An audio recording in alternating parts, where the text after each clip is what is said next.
Se tratando de primeiros socorros, uma coisa bem mais leiga, colocar em água corrente. Essa aí, pessoal, a gente falou de uma forma bem sucinta sobre a parte de queimaduras, tá certo? Então, vamos destacar duas coisas. Regra dos 9, certo? E o grau da lesão desse paciente. A gente vai entrar aqui bem rapidamente em animais peçonhentos. Acidentes com animais peçonhentos, que é bem típico em crianças, certo? Eu mesmo tive a experiência quando mais jovem, quando pequeno, certo? Eu sofri fui mordido por esse picado, né? Por esse caminho aqui, né? Um escorpião, e é muito doloroso, certo? Dói muito, certo? E eu vou iniciar falando sobre a diferença. O que é um animal venenoso, certo? O que é um animal peçonhento e o que é uma toxina, certo? O que é um veneno, né? O que é um animal venenoso pode fazer, né? O veneno é uma substância tóxica que causa efeitos quando ingerida, certo? Então eu tenho que ingerir aquele veneno ou tenho que, levando em consideração para os animais, eu tenho que ter contato, certo? Professor, não entendi, não entendeu. Então vamos lá. Existem espécies, certo? De sapos, né?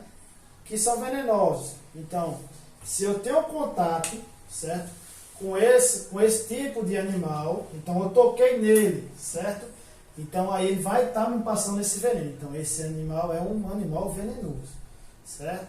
Então eu tive contato com ele, né? Só indo no toque, ele já me passou essa substância tóxica. E o que é uma peçonha? Um animal peçonhento, né? É uma substância tóxica, também, assim como o veneno, que causa efeito quando inoculado. Ou seja, o animal ele tem que inocular a toxina naquela pessoa, certo? Ou na criança, né? Ou no lactente. Lembrando, pessoal, que muitas vezes, certo? Nós invadimos, certo? Locais pelo qual é o habitat desses animais. Tá ok?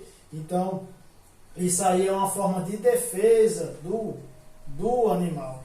Você não vai ver cobra caçando um ser humano, caçando uma criança. Você não vai ver isso, certo? É um estímulo de defesa dele. Então, quando você adentra ou invade, né, aquele local dele, aquele habitat dele, desse animal, ele tende a fazer um mecanismo de defesa, tá certo? Que aí o mecanismo de defesa pode ser por ferrões, certo? Dentes e etc. Foi quando eu destaquei aqui, existe uma ação. Então, o veneno, né, basta o contato. Toquei naquele animal, né, venenoso. Então, ele já me passou aquele veneno dele. E um bicho peçonhento, um animal peçonhento, ele tem que inocular. Então, ele tem que me morder, ele tem que ter uma ação para que me passe aquilo, certo? Tem animais, no caso de... Mas a abelha é um animal peçonhento? Ela não tem um ferrão? Então, se ela tem um ferrão, ela teve que inocular a substância tóxica dela, tá certo? A cobra tem um dente, ela não teve que inocular o veneno, então ela tem um bicho peçonhento, é um animal peçonhento, tá certo? Então, existe uma ação.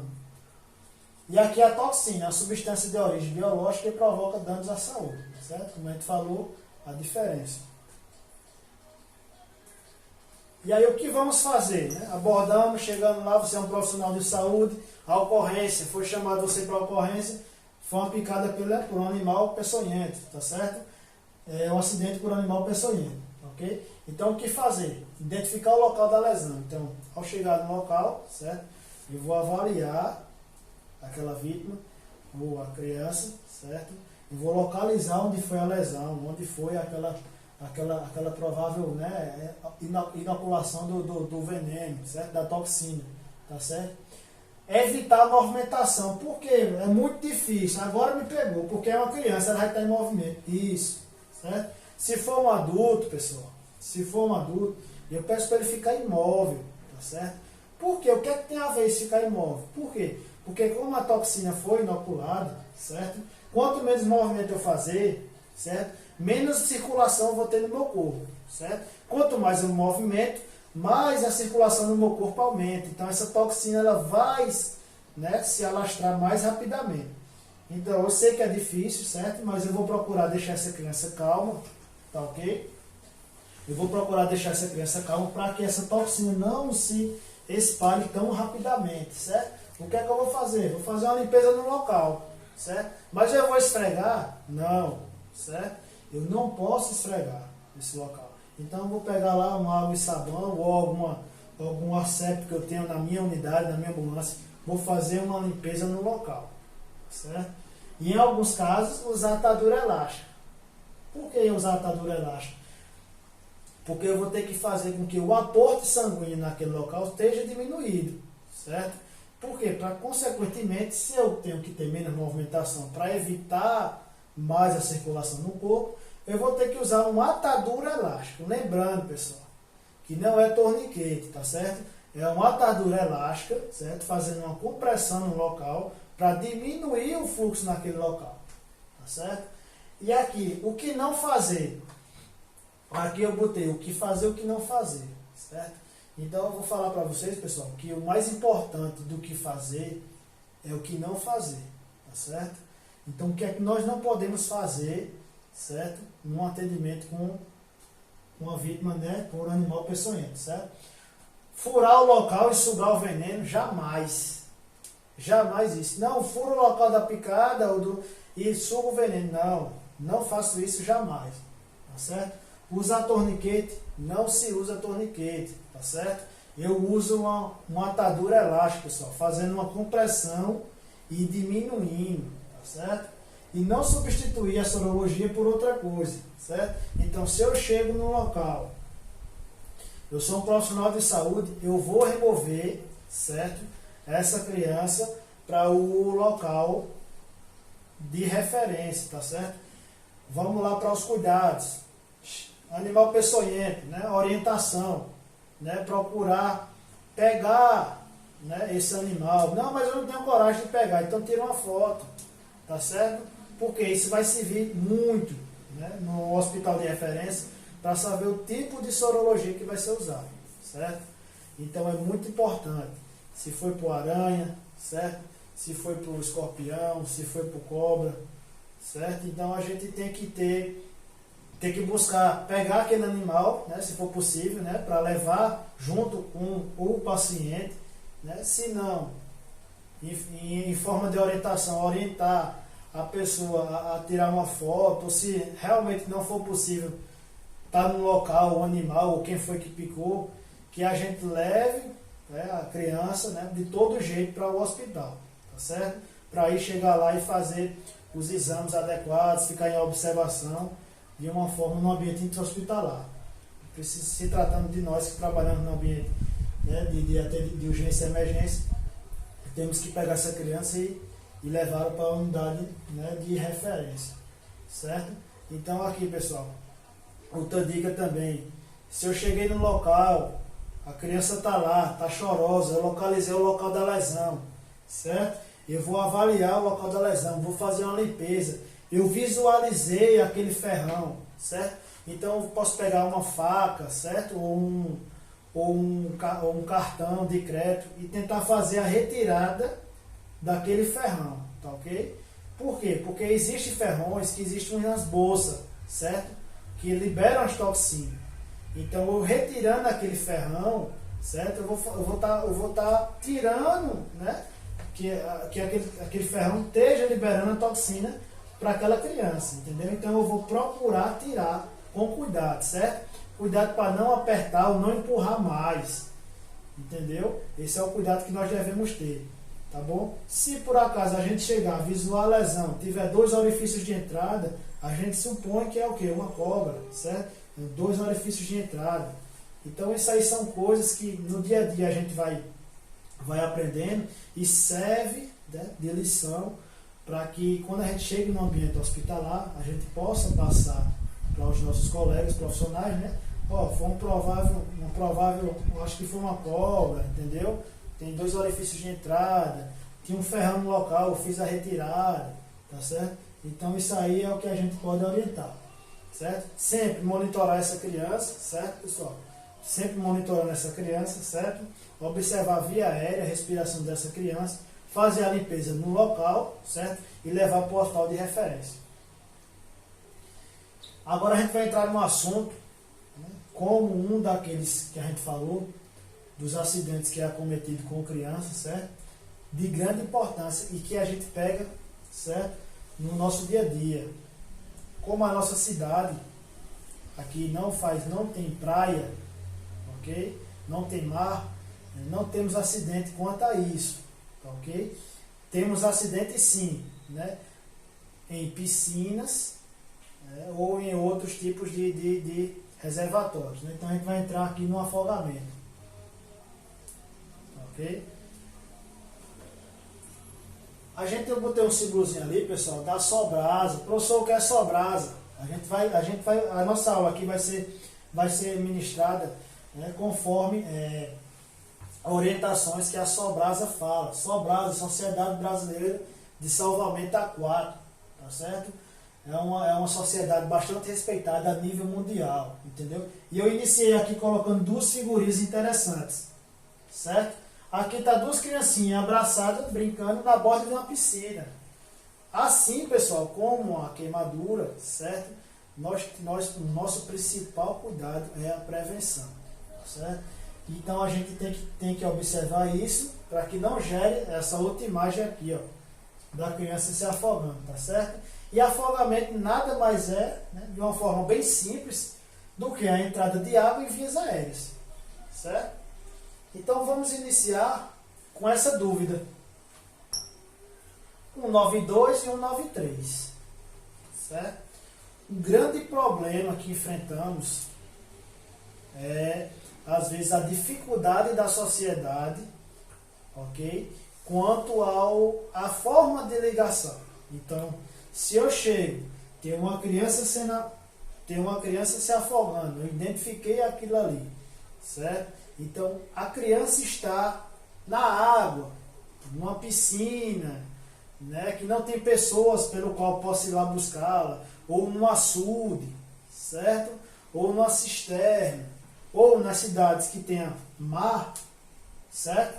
E se a criança está na água, a minha primeira ligação, pessoal, é para o bombeiro 193, tá certo? Que aqui, ó, como vocês sabem, destacando, eles são preparados para fazer o salvamento aquático, tá certo? A gente costuma falar aqui que dentro da água é eles, fora da água é nós, não falando que os bombeiros não estejam preparados para essa criança fora da água. Pelo contrário, são preparadíssimos, certo?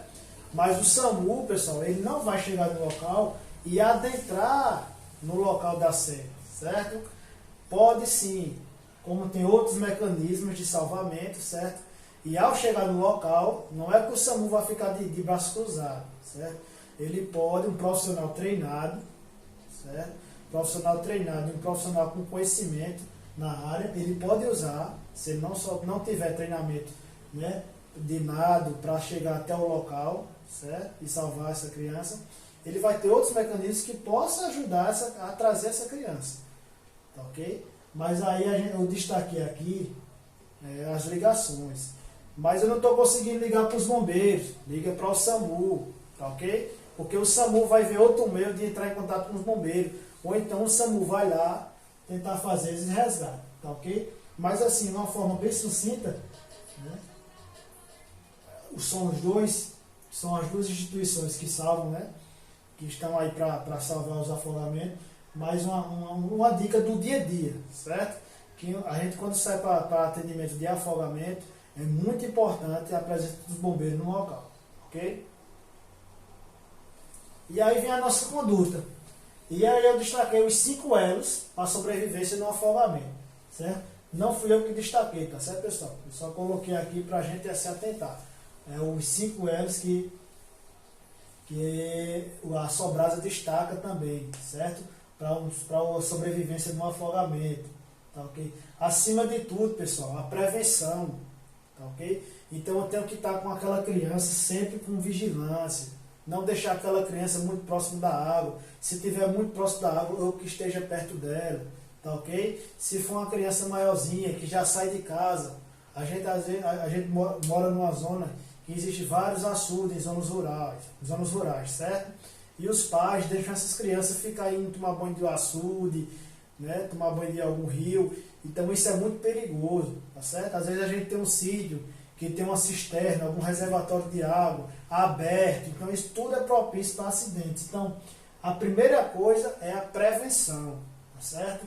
Vamos para o segundo elo, que é o reconhecimento do afogado, tá certo? Eu visualizei que aquela criança está se afogando, então eu vou ligar para 193, tá certo? O Corpo de Bombeiros, ou 192, o SAMU, certo? Vocês veem que aqui no elo eles destacam o 193, certo? Que são as pessoas mais preparadas para tal salvamento, tá ok? Então é reconhecer o afogado, segundo elo de sobrevivência. Terceiro, forneça flutuação, evite submersão. Como assim, professor? Eu não sei nadar, não sei chegar até lá, mas eu vou enviar mecanismo de flutuação, que essa criança possa se abraçar, ou alguma coisa para que ela não vá se submergir, né? E eu perca ela, né? De vista ou algo do tipo. Então tentar manter essa criança sempre submersa. Se por acaso eu não conseguir chegar no local e tirar essa criança do lugar, tá ok? O quarto elo é remover da água, se for seguro para você. Então, se é seguro para mim, tem como chegar essa criança e puxar, certo? Então eu vou estar fazendo isso. Lembrando, pessoal, eu só vou salvar essa criança, certo? Se eu tiver condições de salvá-la, certo? Não adianta eu querer salvar ela que está se afogando se eu não sei nadar.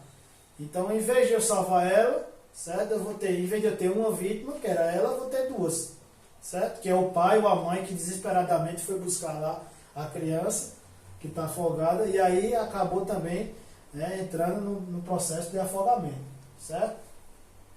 E o quinto elo é o suporte de vida, certo? É o primeiro atendimento que vai ser feito no local, tá ok? E o hospital de referência, levar para o hospital se necessário. Não são todas as vezes que a gente vai levar para o hospital. Por quê? Porque existem as classificações do afogamento, certo? São 6 graus de afogamento, ou classificações, né? São classificados em 6 graus, certo? O primeiro grau é aquele que a gente retira a criança do local e ela apresenta tosse, certo? Ela apresenta uma tosse leve, né? Então a mortalidade é 0, certo? E o meu cuidado que eu vou ter como socorrista, como profissional, é aquecer aquela criança a fim de evitar hipotermia, certo? E tranquilizá-la, né? Tentar acalmá-la, tanto os familiares quanto a própria criança, tranquilizar sobre aquela situação que foi vivida, certo? Aqui, pessoal, no primeiro grau, eu posso orientar e tranquilizar e liberar no local mesmo, tá certo? Já no segundo grau, pessoal, apresenta uma espuma na boca e nariz, né, em pequena quantidade, certo? Sons estertores, como falei anteriormente, são sons que a gente, em se aproximar da criança, a gente já escuta, certo? Um som gerado na respiração dessa criança. E a mortalidade é quase 0, certo? Por que quase 0? Porque existem porcentagens mínimas de crianças que foi a óbito, certo? Nesse segundo grau, certo? E aqui a gente vai ter que entrar já com o oxigênio, certo? Aqui a gente pode entrar com catéter nasal, certo? Até 6 litros nessa criança, tá bom? Eu já vou ter que ter um aporte melhor para essa criança ofertando oxigênio, sem essa presença de bolha e sons estertores. E aí, indicado remoção para a unidade de referência para ficar em observação, tá ok? Fazer algum exame que se achar necessário. Terceiro e quarto grau eu coloquei junto, pessoal, porque vai existir uma diferença, certo? A mortalidade aqui já aumenta quando está nesse grau, tá ok? Características pelo EAP. O que é EAP, professor? É o edema agudo de pulmão. É o famoso pulmão encharcado, né? Que a gente fala. Então, vai apresentar um edema agudo de pulmão, certo? Necessitando de oxigênio em alto fluxo, diferente do segundo grau. Oxigênio em alto fluxo, eu vou ter que colocar uma máscara nesse paciente, ofertar mais oxigênio, tá certo? ou, em alguns casos, um TOT, tubo orotraqueal, tá certo? Qual a diferença do terceiro para o quarto, professor? Porque no quarto, certo? Além de eu precisar de uma intubação orotraqueal, tá certo? Assim como o terceiro grau, o paciente vai ter que necessitar de drogas vasoativas, certo? Essa criança vai estar hipotência, vai estar bem letárgica, então já vou ter que entrar com algumas drogas vasoativas, certo? E entrar com a via aérea avançada, tá ok? Nesse terceiro e quarto grau, tá bom? E o quinto grau, certo? É a presença de uma parada respiratória. Eu vou só ventilar. Cheguei, abordei o lactente, abordei abordei a criança. Ela tem pulso, tá certo? Porém ela não respira. Eu vou ventilar essa paciente, certo? Qual é o indicado? Quando pegamos um paciente vítima de afogamento, fazemos 5 ventilações iniciais, certo? Então eu vou lá com PocketMap ou com Ambu, certo? Ou se for um familiar meu, certo? Ou eu não tenho a resistência de fazer isso, certo? Aí vai de você, profissional. Eu vou ventilar 5 vezes essa criança, certo? Para ver qual a reação dela, se ela vai conseguir colocar para fora aquela água que foi ingerida, tá certo? Então, no quinto grau, a criança apresenta uma parada respiratória. Então, eu vou simplesmente ventilar essa criança, tá certo? E o sexto grau, que é um índice de mortalidade maior, né? Chegando a ser até o triplo do quinto grau, certo? A criança apresenta parada cardiorrespiratória, geralmente causada pela hipóxia, né? A falta de oxigênio, né? Aquele pulmão encharcado, a criança faltou oxigênio, então começou com uma parada respiratória que evoluiu para uma parada cardiorrespiratória, certo? E aí eu vou começar as manobras, certo? De ressuscitação cardiopulmonar nesse paciente. Lembrando, pessoal, que de a cada 100 crianças que chegam nesse grau, 100 crianças, só 7 sobrevivem, certo? Mas aí a gente, como profissional de saúde, temos que investir na vida desse paciente. Enquanto tiver chance de um se salvar, a gente tem que continuar, tá certo? Então cheguei, retirei a vítima está fora, certo? Então eu vou avaliar, essa criança está apresentando tosse, eu vou tentar acalmá-la, certo? Essa criança está apresentando espuma, nariz, boca, eu vou ofertar 1 ou 2, monitorar esse paciente e levar para um hospital de referência, certo?